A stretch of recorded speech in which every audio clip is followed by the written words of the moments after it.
Hi beautiful hearts. ഇന്ന് നമ്മൾ ചർച്ച ചെയ്യാൻ പോകുന്ന സ്റ്റാർഗേറ്റ് പ്രൊജക്റ്റിനെ കുറിച്ചിട്ടാണ്.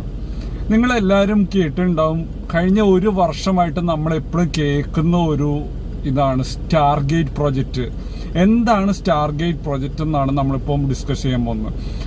സ്റ്റാർഗേറ്റ് പ്രൊജക്റ്റ് എന്ന് പറഞ്ഞു കഴിഞ്ഞാൽ ഒരു അമേരിക്കയുടെ ഒരു പുതിയ പ്രൊജക്റ്റാണ്. പിന്നെ എഐനെ AGIയിലേക്ക് എത്തിക്കാനുള്ള ഒരു ഇതിന്റെ ഭാഗമായിട്ടുള്ള ഒരു വലിയ പ്രൊജക്റ്റാണ് സ്റ്റാർഗേറ്റ് എന്ന് പറയുന്നത്. ഏതാണ്ട് $500 ബില്യൺ ചെലവഴിച്ചിട്ടാണ് ഈ പ്രൊജക്റ്റ് ചെയ്യുന്നത്. ഇതിപ്പോൾ റീസെന്റ് കുറച്ചു മുന്നേ മസ്ക് വൈറ്റ് ഹൗസിൽ വെച്ച് ഈ പ്രൊജക്റ്റിനെ കുറിച്ച് അനൗൺസ് ചെയ്യുകയാണ് ഉണ്ടായത്. അപ്പം ഈ പ്രൊജക്റ്റിൽ മെയിനായിട്ട് പിന്നെ ഓപ്പൺ AI ആണ് ഇതിൻ്റെ ഓപ്പറേഷൻസ് കൺട്രോൾ ചെയ്യുന്നത്. അതിനെ ഫിനാൻഷ്യലി ബാക്കപ്പ് ചെയ്യാൻ വേണ്ടി സോഫ്റ്റ് ബാങ്ക് ഉണ്ട്. അതുകൂടാതെ എല്ലാ ടെക് ജെയിൻസ് ആയ ഒറാക്കിള്, NVIDIA പോലുള്ള കമ്പനീസും കൂടെ ഇതിൻ്റെ പിന്നിലുണ്ട്. അപ്പം ഇത് വളരെ വലിയൊരു പ്രൊജക്റ്റാണ്. ഒരുപാട് പേർക്ക് 1000-ൽ മേലെ ആൾക്കാർക്ക് ജോലി കൊടുക്കാനുള്ള ഒരു ചാൻസ് ഉള്ള ഒരു പ്രൊജക്റ്റാണ്. അതുകൂടാതെ തന്നെ ഈ പറയുന്ന പോലെ അമേരിക്കൻ എക്കണോമിയെ ആർട്ടിഫിഷ്യൽ ഇന്റലിജൻസിന്റെ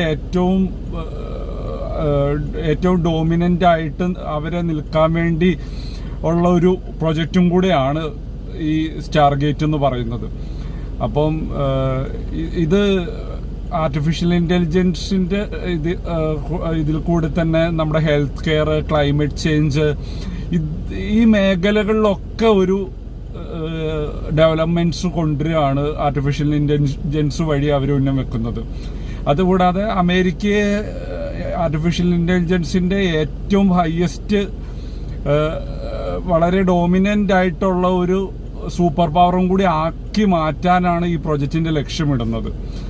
അപ്പം ഇത് AGI നിങ്ങൾ കേട്ടിട്ടുണ്ടാവും. നമ്മൾ ഒരു ഹ്യൂമനെ പോലെ മനുഷ്യൻ ചെയ്യുന്ന എല്ലാം നമ്മുടെ ഈ ഹ്യൂമനോയിഡ് റോബോട്ട്സ് ചെയ്യുന്ന ഒരു ലെവലിലേക്ക് എത്തിക്കാൻ വേണ്ടിയാണ് ഇനിയുള്ള സ്റ്റേജ് വരാൻ പോകുന്നത്. അപ്പോൾ ഇപ്പോൾ നമ്മൾ ആർട്ടിഫിഷ്യൽ ഇന്റലിജൻസിന്റെ ഏജൻസ് എന്ന് പറഞ്ഞ സ്റ്റേജിലാണ് ഉള്ളത്.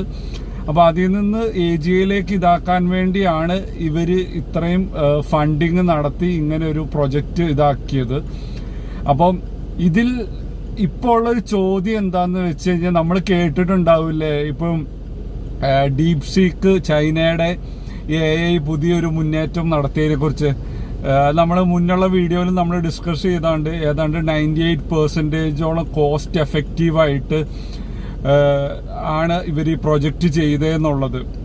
അപ്പം ഇപ്പോൾ നമുക്ക് എല്ലാവരുടെ മുന്നിലൊരു ചോദ്യം ഉണ്ടാവും, അമേരിക്ക ഇത്രയും $500 ബില്യൺ ചെലവഴിച്ച് ഇങ്ങനൊരു പ്രൊജക്റ്റ് വരുന്നുണ്ട്, ഇത് ഒരു ഗാംബ്ലിംഗ് ആണോ അതോ അമേരിക്കനെ ആർട്ടിഫിഷ്യൽ ഇന്റലിജൻസിന്റെ ഒരു സൂപ്പർ പവർ ആക്കി മാറ്റാൻ സഹായിക്കുക എന്നുള്ള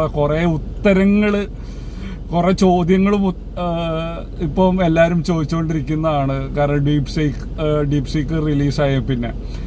അപ്പം എന്താണ് ഇതിന്റെ ഫ്യൂച്ചർ എന്നുള്ളത് നമുക്കിത് സ്റ്റാർട്ട് ചെയ്ത് കഴിയുമ്പോൾ നമുക്ക് അറിയാൻ പറ്റുള്ളൂ. എന്താണ് ഇതിൽ, എങ്ങനെയാണ് ചൈനയാണോ ഇതിനെ ഏറ്റവും സൂപ്പർ പവർ ആക്കി മാറ്റുന്നത് അതോ അമേരിക്കയാണോ? ഇപ്പോൾ സ്റ്റാർഗേറ്റിനെ പോലുള്ള ഒരു പ്രൊജക്റ്റിൽ ലക്ഷ്യമിടുന്നത് ഈ പറയുന്ന പോലെ ആർട്ടിഫിഷ്യൽ ഇന്റലിജൻസിനെ ഒരു പ്രധാന ഡോമിനന്റ് കൺട്രി ആക്കി അമേരിക്ക മാറ്റാനുള്ള ലക്ഷ്യമിട്ടിട്ടാണ് ഇത്രയും ചെലവഴിച്ച് ഇതിനെ ഇപ്പോൾ സ്റ്റാർഗേറ്റ് പ്രൊജക്റ്റ് കൊണ്ടുവരുന്നത് അവര്.